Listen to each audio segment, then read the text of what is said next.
Let me make you fast efficacious with a class system of an advanced English vocabulary, jollification, which is a noun that goes beyond the platitudinous English vocabulary to encapsulate the act of celebrating and having an enjoyable time, a lively celebration with others.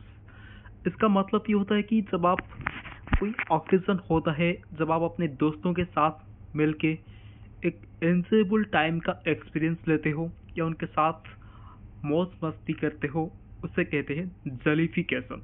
दोस्तों के साथ मिलके मौज मस्ती करना, pop जाना या कोई फेमस ओकेजन आ गया तो उस तौर पे आप जब बहुत मस्ती करते हो, बहुत एंजॉयबल टाइम स्पेंड करते हो, उस एक्टिविटी को कहते हैं जलीफिकेशन। मतलब आप जो सिंपल इंग्लिश में फन कहते हैं उसे एडवांस्ड इंग्लिश में कहते हैं jollification. So let's get the hang of some examples. We are supposed to go on a jollification spree in the eve of my brother's trust flight in the offing. We are supposed to go on a jollification spree. We are supposed to go on a spree is an advanced English expression. एक go on a spree एक English expression होता है, एक phrase होता है जिसका मतलब होता है कि जब आप कोई चीज़ में पूरे इंटरेस्ट के साथ उसमें लगे रहते हैं, जब आप उसमें डूब जाते हैं, उस काम को करने में आप खो जाते हैं, बहुत इंटरेस्ट के साथ उसको करते हैं, उसके लिए इस फ्रेज का इस्तेमाल किया जाता है गो ऑन ए स्प्री। आप जिस भी एक्टिविटी में बिजी रहते हैं तो इस फ्रेज के साथ उस वर्ड का इस्तेमाल करना पड़ता है। जैसे आप मौज मस्ती में डूबे रहते हैं, मौज मस्ती में खोए रहते हैं, उसे कहते हैं गो on A जलीफिकेशन स्प्री।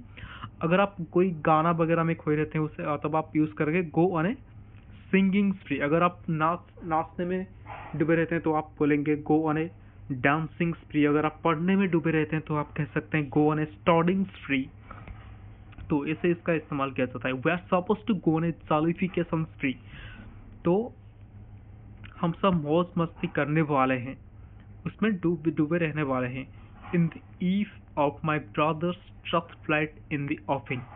Trust flight means engagement, जो आप सिंपल इंग्लिश में एंगेजमेंट कहते हैं, सगाई जिसे कहते हैं आप, उसको एडवांस इंग्लिश में बोला जाता है trust flight. In the ऑफिंग means in future, भविष्य में, आगे। इन फ्यूचर आप सिंपल इंग्लिश में इन फ्यूचर कहते हैं, जो चीज़ आगे होने वाला है। तो इस सेंटेंस का मतलब ये हो गया कि मेरे भाई का उसकी जो सगाई है, उसकी जो एंगेजमेंट है, उसकी जो रिंग सेरेमनी है, ट्रस्ट फ्लाइट है, आगे होने वाला जो एंगेजमेंट है, जो रिंग सेरेमनी है, जो फ्यूचर में आ रहा है, तो हम सब उसमें उस अवसर पर हम सब मिलके मौज मस्ती करने वाले हैं। We are supposed to go on a jollification spree in the eve of my brother's trust flight in the offing. Second one is, notwithstanding I'm prone to anthropization, I'm contemptuous of getting indulged in jollification. Notwithstanding means because.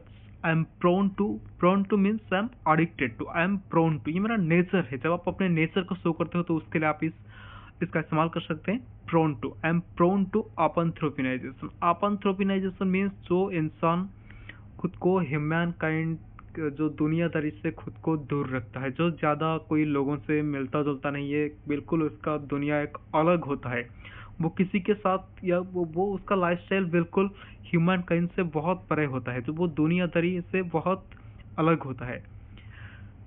जैसे मुनि ऋषि वगैरह होते हैं, जो अरमेड वगैरह होते हैं, जो अब ऐसा उनका लाइफ अकेला स्पेंड करते हैं, वो लोगों के साथ ज़्यादा मिलते नहीं है, उन्हें कहते हैं, उनका लाइफस्टाइल को कहते हैं अपेंथ्रोपिनाइजेशन।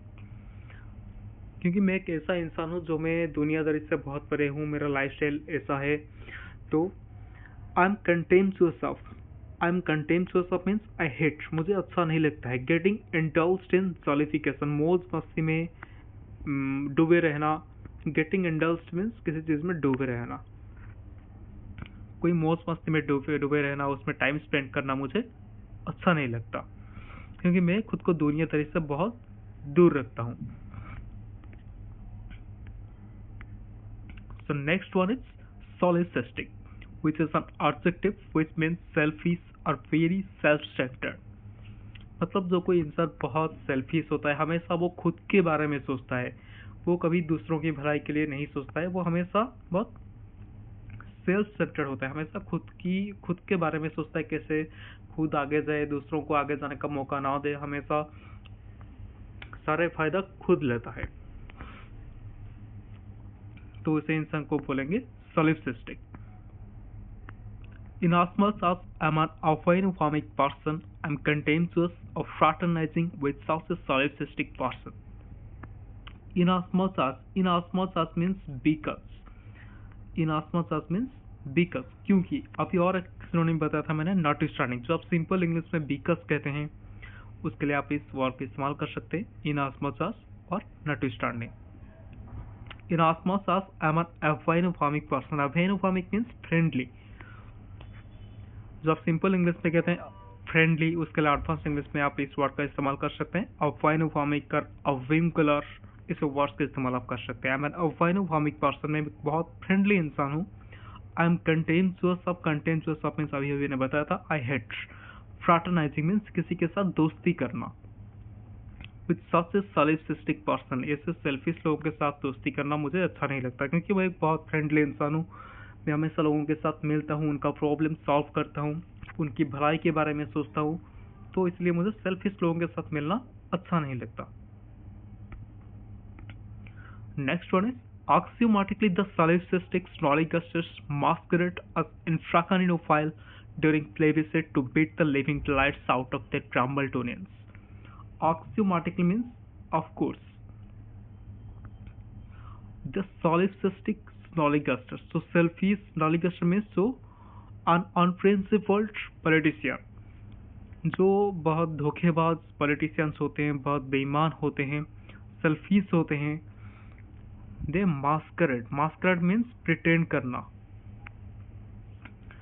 as infracaninophile a person who supports underdogs, मतलब ऐसे इंसान जो अपने से जो कम लेवल के लोग होते हैं, जो बहुत गरीब लोग होते हैं, उनका जो सपोर्ट करता है, उस इंसान को कहते हैं इंफ्राकारिनोफाइल। एक ऐसा इंसान जो कि समाज में जो इग्नोर्ड लोग होते हैं, जो गरीब लोग होते हैं, उनको जो सपोर्ट करता है, उस इंसान को हम कहेंगे इंफ्राकारिनोफाइल। जो इंसान सपोर्ट करता है, मतलब सपोर्ट करने वाले इंसान को कहेंगे infracaninophile. During plebiscite means election. To beat the living daylights means किसी को हराना। To defeat someone out of their grumbletonians means opponents. मतलब ये जो पॉलिटिशियंस होते हैं, जो सेल्फिश पॉलिटिशियंस होते हैं, वो एक अच्छा इंसान होने का प्रिटेंड करते हैं, मास्करेड करते हैं।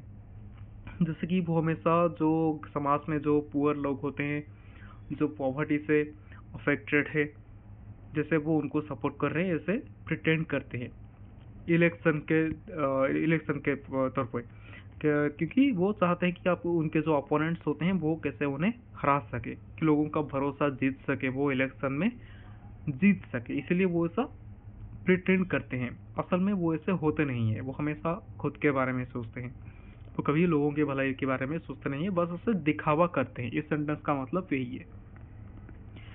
Axiomatically, the solipsistic snollygusters masquerade as infracarinophile during plebiscite to beat the living daylights out of their Grambletonians. So that's all for today.